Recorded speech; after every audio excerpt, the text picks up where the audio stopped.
Hey guys, how you doing? Hope you're doing okay. Going to read through the full article here. There's a link in the description. There's also a GoFundMe. Hopefully I'll remember to put the link in for that one too. I'll give you a quick overview with the help of the headline. Sheriff's deputy shot his wife, who miraculously has survived. She's doing in fair condition. Sheriff's deputy shot his wife, killed his son, 21 years of age, I believe.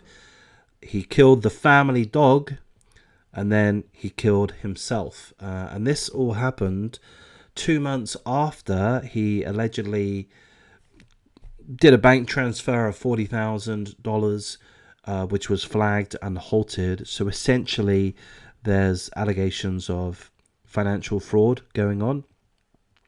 And then, as that was being investigated, he seemingly committed this vile act of attempting to kill his wife, killing his son, the dog, and then himself. So there's the overview, but we'll look through the details more thoroughly.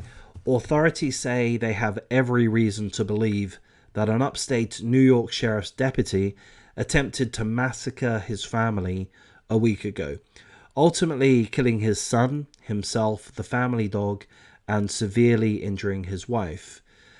Adding another layer to the tragic story, it's been reported that just 2 months prior to the shooting, someone tried to transfer $40,000 into the deputy's bank account. That attempted bank transfer was flagged and halted. The money was scheduled to be moved from an Onondaga County Sheriff's Office account into the personal account of then Deputy Isaac Ames, 48 years of age, who would later turn his gun on his family and then himself.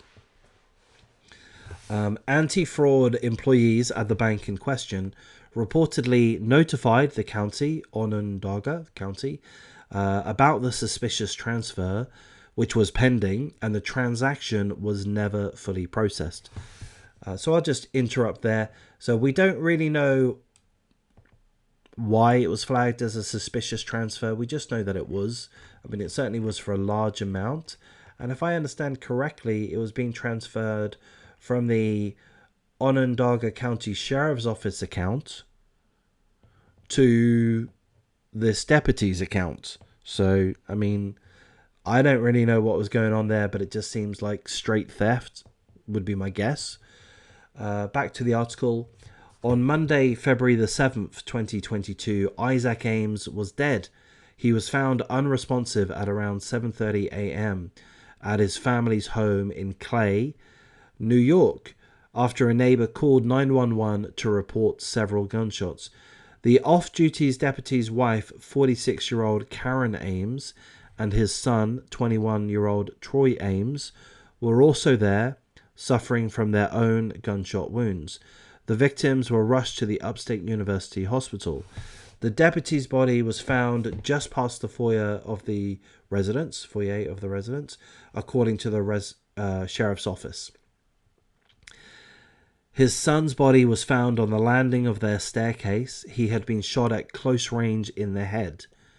Karen Ames was found in a bedroom near the entrance. She was shot twice, once in the face and once in the arm.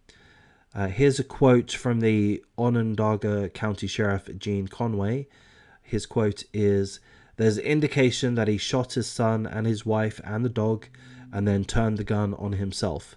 There's no signs of struggle, no indication of any drawn-out argument. We have every reason to believe that Isaac Ames was responsible, that he was the one that fired the weapon both at his family members and then turned the gun on himself." The article also tells us that the wife, Karen Ames, was somehow able to dial 911. She's currently recuperating and is said to be in fair condition as of last Thursday. She was originally admitted as critical and then moved to serious condition. And there is a GoFundMe set up for the family, as I mentioned. So I will try to remember to put the link in the description for there. They have nearly doubled their goal. They have $94,000 Their goal was 50,000, and this is for Karen. This is for Karen to move forward. So just to recap, Karen was shot in the face and in the arm. She was in critical condition, but now she seems to be doing better. Hopefully that remains to be the case. She has lost her son, 21-year-old Troy Ames, and of course her husband, the father, who is the one believed to be responsible for this massacre of his own family, perhaps due to enacting a fraudulent transfer from his place of work, which seemingly had been discovered. So that's what we're guessing. That's what I'm guessing is the motivation at this point. But thankfully, Karen survived and seemingly is recuperating. So let's hope that continues. And of course, prayers go out to Karen, whose life has been absolutely shattered in the worst way possible. And we hope that her extended family are able to give her the support that she's no doubt going to need.